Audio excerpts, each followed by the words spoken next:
voyons, la taxe foncière, property taxes. And that's such an archaic system where other level of governments, they get the TPS and TVQ. Everybody pays for that. For us, everything needs to be paid from your taxes, my taxes, our taxes. And it doesn't make any sense. So we're starting a big chantier with Dominique Olivier. And, you know, seriously, when we think about putting make our territory more resilient towards climate change, it doesn't make any sense that it's only us Montrealers that would have to pay for, our system and our réseau d'eau. We need support. And we also need to have other sources of revenues. It's not an easy pitch, and it's not sexy, but I'm ready to fight, and Dominique Olivier is fighting as well, because we need to have more resources to take pressure off of your shoulders and my shoulders and everyone's shoulders, so we can be more proactive in the files.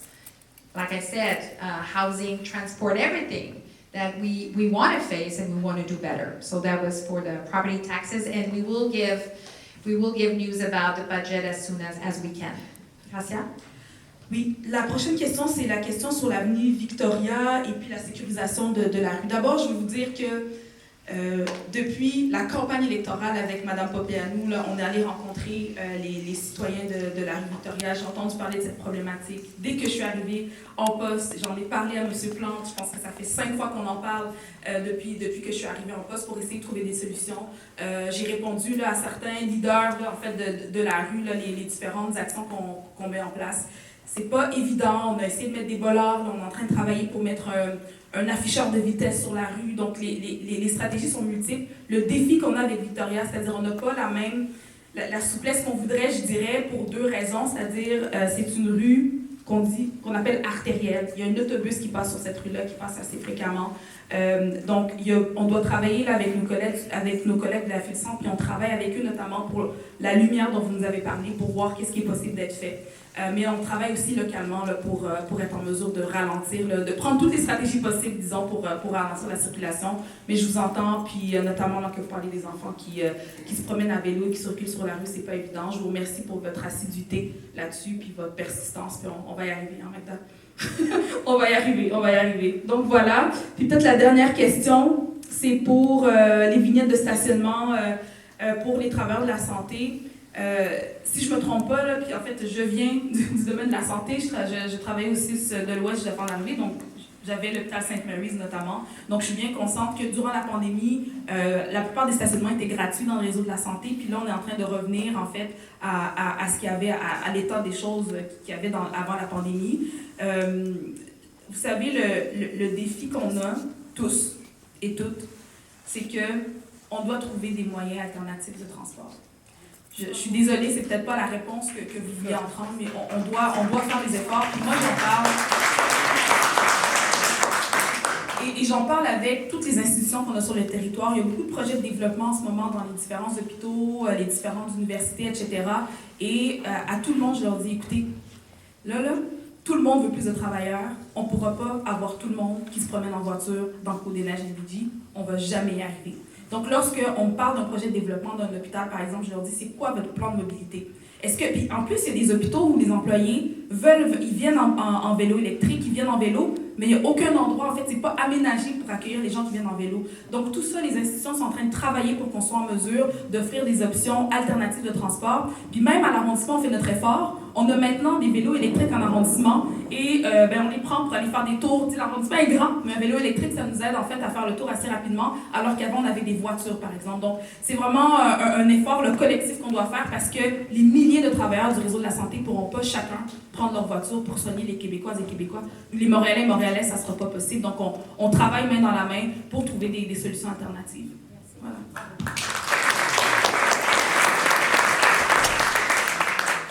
Alors, je trouve que les 2 mairesses sont très élégantes et très créatives aussi dans leurs réponses. Je vous rappelle que les questions sont supposées être sur le logement et la transition écologique. Et c'est assez incroyable comment tout s'aligne sur ces 2 sujets. Alors, bravo. Mais là, on a 5 questions, puis la mairesse a vraiment un appel dans 2 minutes. Mais elle veut vous répondre, elle veut être là pour vous. Des questions hyper rapides, une phrase, une question pour qu'elle puisse répondre, liée au sujet, s'il vous plaît. Flash question. Last question. Yes. This evening, just before I came to this meeting, I heard there was a news item on the CBC about the expansion of the REV, and they mentioned Jean Talon with various other streets. I didn't hear Sherbrooke Street, and I believe Sherbrooke Street definitely needs to be included in the REV system. Well, so the flash answer, right now it is not. But, you know, things change, things evolve, so with Ms. Villeneuve But that response could have come, at the start of your mandate. well, like I said, it is just we need to cohabit, and with the bus line, it's something that was requested, and we do want to support also the STM and going, being efficient on Sherbrooke. I'm not saying never, ever. All I'm saying is right now, it's not on the. Yeah. So I just came back from Paris, and I can. No, point to- sorry. I gotta put it down. Thank you.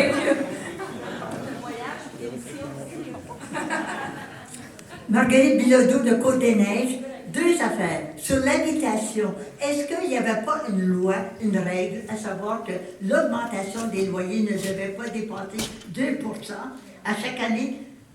C'est plus comme ça.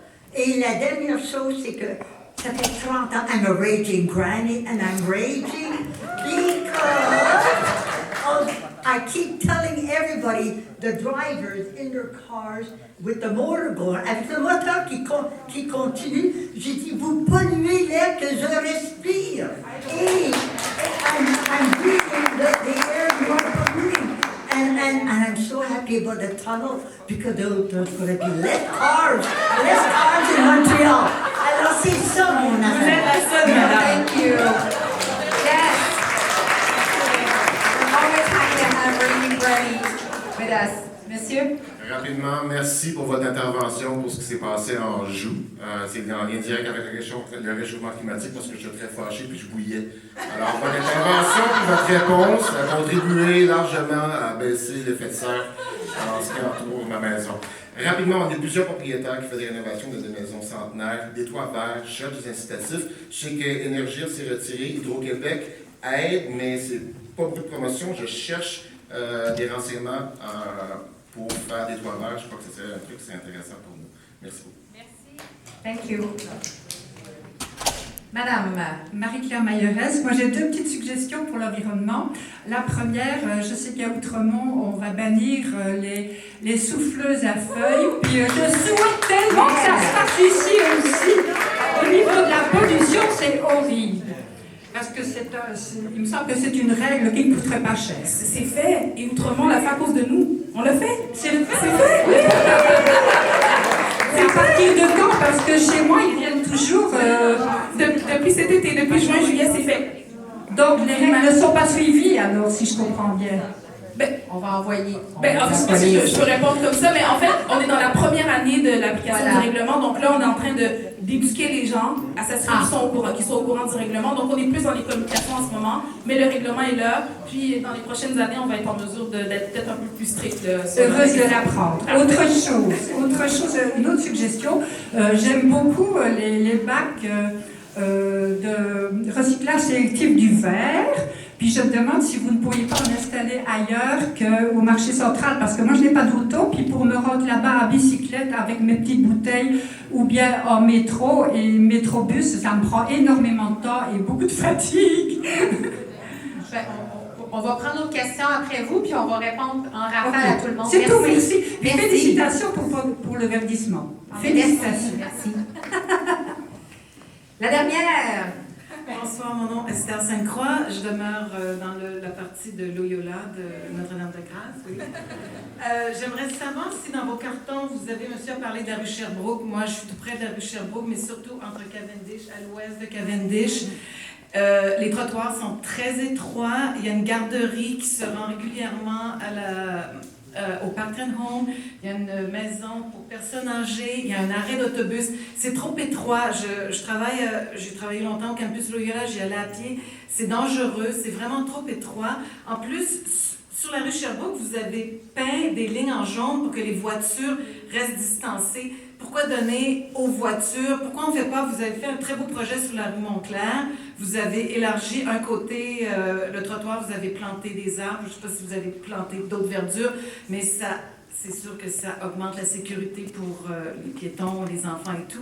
On a besoin de plus de sécurité entre Cavendish et le coin Cavendish et Sherbrooke. Il est très, très, très dangereux. Il est trop étroit. Une mère avec une poussette ne peut pas se tenir sur le coin nord-ouest sans être en danger. Alors, j'espère qu'un jour, vous allez revoir cette intersection-là. C'est très dangereux. Merci. Merci beaucoup. Plein de très belles questions. En rafale, concernant les toits verts, oui, c'est vrai qu'il existe des programmes. Là, vous dites que monsieur, je ne vous vois plus. Ah, vous êtes là. Vous les trouvez peu. Vous ne trouvez pas les programmes, mais peut-être qu'on pourra regarder. Magda vient de nous faire un signe. Là. C'est bien. Il faut savoir aussi qu'il existe les toits blancs sont clairement encouragés. Je ne sais pas si dans l'arrondissement, vous avez une réglementation pour les toits blancs. Oui, j'aime ça. J'osais pas trop m'avancer. C'est les toits blancs, c'est cool. Les toits verts, c'est encore mieux, bien qu'il faut s'assurer, là, comme on sait, que la structure soit capable de prendre de la végétation. Mais donc, Magda va faire le suivi avec vous. Pour limiter la hausse des loyers, vous savez, c'est en général au niveau de Québec qu'ils vont faire une réglementation particulière. Et présentement, c'est bien ça le problème, étant donné que le marché est pour les propriétaires, ils font un peu n'importe quoi. Évidemment, encore une fois, je sais que vous êtes bien dotés dans l'arrondissement de groupe de défense des droits des locataires, et tant mieux. Nous, c'est une des raisons qui nous a poussé à agir, parce qu'on trouve qu'à Québec, la Régie du loyer, on avait plusieurs critiques, donc on a poussé le gouvernement à s'engager à ce que le fardeau de la preuve soit maintenant sur le propriétaire et non plus sur le locataire, surtout dans des cas de rénoviction ou d'éviction, parce qu'on trouvait que ça n'avait juste pas de bon sens. On s'est engagé aussi à faire un registre des loyers qui est en train de se préparer, puis aussi un registre des propriétaires responsables. Donc, comment est-ce qu'on responsabilise? On commence avec les propriétaires de 100 unités et plus, à garder leur bâtiment sain, c'est-à-dire salubre, en santé, ça a l'air bizarre à dire, là, mais pour qu'on puisse agir en donnant des pénalités vraiment importantes, parce que présentement, ce qui est difficile avec les propriétaires récalcitrants et délinquants, c'est qu'on n'a pas vraiment de pogne juridique. Et c'est très, très, très, très frustrant. Je dis ça pour nous, mais je pense que pour vous, les citoyens, puis pour les groupes de lutte pour les locataires. Les souffleuses à feuilles, bonne nouvelle. Moi, je trouve ça génial. Ça n'a pas moins de bruit, moins de pollution. On aime ça. Et puis, pour le verre, oui, le verre, ça, c'est quelque chose qui vaut vraiment la peine aussi. Peut-être qu'on pourrait se mobiliser ensemble parce qu'il y a beaucoup de réticences, entre autres par la SAQ, là, à mettre en place un système de récolte. Et le gouvernement du Québec aussi est un peu hésitant, alors que pour nous, on voit que quand on met des cloches, ça marche. Ça marche. Alors, on est vraiment en train on veut amener la réglementation québécoise à suivre le pas, suivre le 21e siècle, suivre la volonté des gens de vouloir participer activement à la transition écologique, entre autres avec le recyclage du verre, qui pourrait servir à plein de choses. On peut le réutiliser de plein de manières. Alors, je vais m'arrêter là. Je ne sais pas si Gracia, tu veux rajouter des éléments, parce que moi, il faut vraiment que je me sauve. Oui, non, Mais on peut finir avec Gracia, puis on vous laisse partir, Valérie. En fait, je vais laisser Gracia finir pour vrai. Okay. Je vais le lire pour vous voir derrière. Merci tout le monde d'avoir pris du temps. Ça me fait vraiment plaisir. Ma journée, j'ai souvent des très, très grosses journées, mais quand je sais que j'ai des assemblées citoyennes, j'arrive un petit peu comme ça, puis je ressors pleine d'énergie. Fait que merci pour votre énergie, merci pour vos questions, merci pour votre invitation. Et je vais terminer en disant ceci. Pour moi, c'est une grande fierté que Projet Montréal soit dans l'arrondissement depuis plusieurs années, avec Peter, avec Magda. Et là, bien sûr, on a 2 nouvelles élus, dont une mairesse, et on en a de l'ambition pour l'arrondissement. Si vous avez des projets, que ce soit de verdissement ou de sécurisation, je ne vous dirai pas que c'est simple. Je vous dirai pas que c'est simple parce que quand on parle de sécuriser des artères, Gracia l'a dit, C'est-tu Sherbrooke qui appartient, qu'on partage avec le NTQ? Est-ce que c'est des rues ou est-ce qu'il y a des autobus? Est-ce que... Il y en a plein de sites, il y a plein d'affaires. Mais je peux vous dire une affaire, par exemple, c'est que, puis vous le savez parce que vous êtes impliqués, mais si vous nous aidez, puis on travaille ensemble des projets, on va réussir à sécuriser davantage. On est capable d'élargir des trottoirs. On l'a fait sur Sainte-Catherine, on l'a fait sur le plateau Mont-Royal, on l'a fait dans Rosemont. On peut le faire ici, puis on le fait déjà. Alors, j'ai envie de vous dire, vos élus sont là. On va travailler les projets ensemble, puis on va les monter pour qu'on puisse aller chercher des acquis pour la qualité de vie dans notre arrondissement, dans votre arrondissement, parce que vous le méritez bien. Puis merci pour la belle soirée. Merci.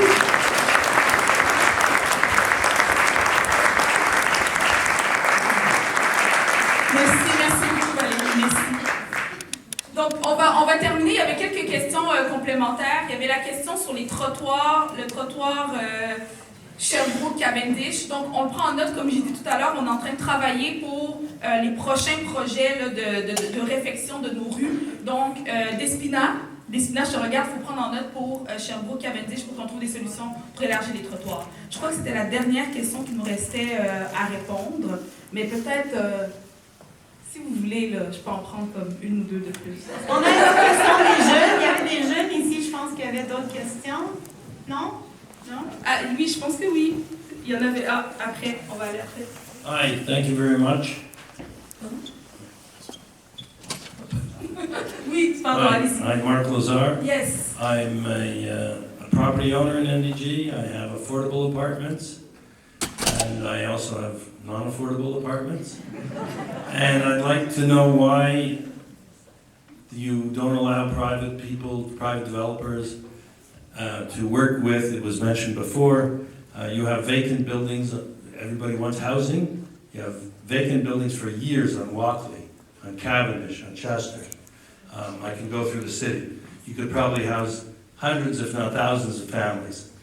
And I've reached out to FOAM. I'm on the board of directors of Project Chance. We reached out to FOAM. We reached out to SSQ. And they said, no, we won't allow a joint private, public to... So there's been sitting for years. What? That's a good question, and as Mayor Plum was saying earlier, sometimes the challenges that we have with some project or ideas that you're giving us is because it's not under our jurisdiction. So as you, it doesn't pertain to us, the borough, or so we are talking to the OMHM, I think, for those projects to see how we could develop them. But if you have other, ideas to develop new projects, you could, submit the project at the borough, and we're gonna look at them. Mrs. Popanu, she's here. She's on the CCU. She's on the committee who looks into them. So we need more housing. We need them to be affordable, But you could deposit your project. You need your empty buildings to be used. Yeah, but it's not that simple. I cannot just tell you. You could go and develop this one. It's more complicated than that. Yes. La dernière question. Oui, bonjour. Donc, moi, je suis propriétaire à NDG. J'aimerais bien avoir une voiture électrique, mais je n'ai pas d'entrée de stationnement. Donc, il y a plusieurs propriétaires à NDG qui n'ont pas d'entrée. Donc, comment on va faire dans les prochaines années pour pouvoir électrifier nos déplacements? C'est pas avec quelques bornes disponibles dans le quartier qu'on va pouvoir le faire. En fait, en ce moment, les bandes qu'on a sont beaucoup sur les rues, donc ça ne sera pas directement sur votre rue ou en face de chez vous. Je pense qu'il y a plusieurs personnes qui m'ont parlé de ce défi-là. Si tu reviens avec plein de sacs d'épicerie, comment tu fais? On essaie d'ajouter des bornes électriques. Est-ce qu'on ne pourra pas en ajouter pour chaque résidence de Côte-des-Neiges NDG? Mais on a entendu, là, puis on essaie d'en ajouter. On va essayer d'en ajouter. Donc, allez, oui, une dernière question? La dernière. Et non la moindre. Hi. Okay, so we see a large amount of students take public transportation, whether that be like the bus or the metro, or even use bike paths. But that amount of people starts to lower when it gets into as people age. So we were wondering how we could encourage people to take public transportation or greener options without necessarily expanding the infrastructure. Because some places the infrastructure already exists, people just don't take it. So you suggest that we should maybe promote more those infrastructures, maybe? That could be one of the solutions. I need to confess something. I am not really comfortable to bike on the roads with traffic yet.